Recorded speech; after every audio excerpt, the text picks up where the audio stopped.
Everyone, আজকে আপনাদের সাথে শেয়ার করতে চলে আসলাম পুডিং কেক। এই পুডিং কেকটা যে কত মজার আপনারা ট্রাই না করলে বুঝবেনই না। খুবই কম সময়ে এত মজাদার ডেজার্টটা কিভাবে আমি তৈরি করেছি সেটা আজকে আপনাদের সাথে শেয়ার করব।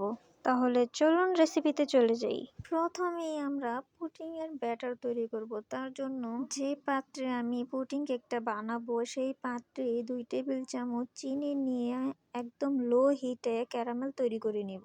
অনেকে এই ক্যারামেলটার মধ্যে পানি ইউজ করে, বাট আমার পানি ইউজ করাটা একদমই ভালো লাগে না, তখন ফ্লেভারটা আসে না। সেটা আমার থেকে মনে হয়। আপনারা চাইলে একটু পানি দিয়ে ক্যারামেলটা তৈরি করে নিতে পারেন। ক্যারামেল তৈরি করা হয়ে গেছে, এখন নামিয়ে একটি সাইডে রেখে দেব। চুলায় পানি গরম হতে হতে আমরা চলে যাব পুডিং এর লাস্ট স্টেপে। তার জন্য এখানে আমি একটি ডিম নিয়েছি, দিয়ে দিচ্ছি 1/4 কাপ চিনি। চিনিটা আপনাদের টেস্ট অনুযায়ী বাড়িয়ে কমিয়ে নিতে পারেন। ভালো করে হ্যান্ড উইক্স দিয়ে চিনিটা মিশিয়ে নিব। চিনিটা গলে গেছে, এখন অ্যাড করে দিব 1/2 কাপ লিকুইড মিল্ক। প্যাকেটের যে মিল্কটা আছে সেটা একটু জাল দিয়ে ব্যবহার করেছি, একটু ঘন করে এখানে আমি ব্যবহার করিনি। আলহামদুলিল্লাহ, আমি যতবারই পুডিং বানিয়েছি আমি মিল্কটাকে কোনো রকম ঘন করা ছাড়াই আমি পুডিং বানাই। তো একটু মিক্স করে দিয়ে দেব মোল্ডের মধ্যে।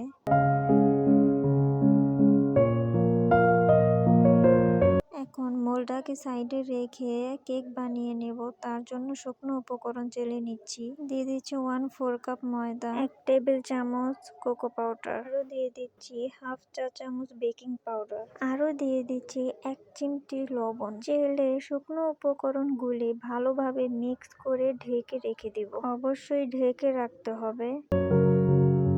এখন আরেকটি শুকনো পাত্রে নিয়ে নিচ্ছি একটি ডিম। ডিমের পাত্রটা একদম শুকনো হতে হবে, 1 ফোঁটা পানিও থাকা যাবে না। দিয়ে দিচ্ছি 1/4 কাপ চিনি। এখানেও চিনির পরিমাণটা আপনাদের টেস্ট অনুযায়ী বাড়িয়ে কমিয়ে নিতে পারবেন। বিটারে লো স্পিডে বিট করে চিনিটা গলে যাওয়া পর্যন্ত বিট করতে থাকবো।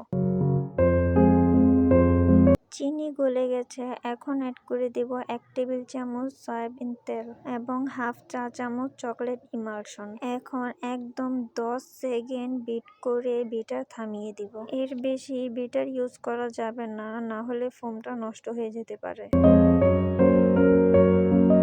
শুকনো উপকরণ আবারও চেলে একদম আলতো হাতে মিক্স করে নিব। একই সাইডে ঘুরিয়ে ঘুরিয়ে পুরো শুকনো উপকরণটা মিশিয়ে নিতে হবে। মিক্স করা হয়ে গেছে, এখন পুডিং এর বাটির মধ্যে ঢেলে দেব। এই পর্যায়ে একদমই ভয় পাবেন না, পুডিং এর ব্যাটার আর কেকের ব্যাটার কিন্তু এক হয়ে যাবে না। কেকের ব্যাটার আর পুডিং এর ব্যাটার একদমই আলাদা থাকবে। দেখতেই পাচ্ছেন কেকের ব্যাটার দেওয়ার সাথে সাথে কিন্তু ব্যাটারটা ভেসে যাচ্ছে। ব্যাটার দেওয়া হয়ে গেছে, এখন একটি সাসলিকের কাঠি দিয়ে ব্যাটারটা সমান করে নিব। আর আগে থেকে যে পানিটা গরম বসিয়েছিলাম এখন সেখানে দিয়ে 20 মিনিট বেক করে নিব।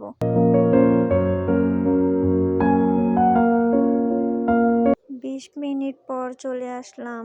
ঢাকনা উঠানোর সাথে সাথে দেখছেন কতটা ধোঁয়া হচ্ছে, ক্যামেরায় কিছু বোঝাই যাচ্ছিল না। এখন কাঠির সাহায্যে চেক করে নিব হয়েছে কিনা। দেখতেই পাচ্ছেন পুরো ক্লিন এসেছে এবং উপরটাও একদম শুকনো। এখন চুলা থেকে নামিয়ে 15-20 মিনিট নর্মাল ফ্রিজে সেট করে ডিমোল্ড করে দেখিয়ে দিচ্ছি পুডিং কেকটা কিরকম হয়েছে। প্রথমে সাইড থেকে একটু আলাদা করে নিচ্ছি। এই পুডিং কেকটি নর্মাল পুডিং এর মতো অনেকক্ষণ সেট করে ঢালার প্রয়োজন নেই। নর্মাল পুডিং একটু সেট করা না হলে ডিমোল্ড করার মধ্যে একটু রিস্ক হয়ে যায়। এটা যেহেতু সাথে কেক আছে, এটা আপনারা সাথে সাথে ডিমোল্ড করেও খেতে পারবেন। মাশাআল্লাহ, দেখতেই পাচ্ছেন কতটা লোভনীয়।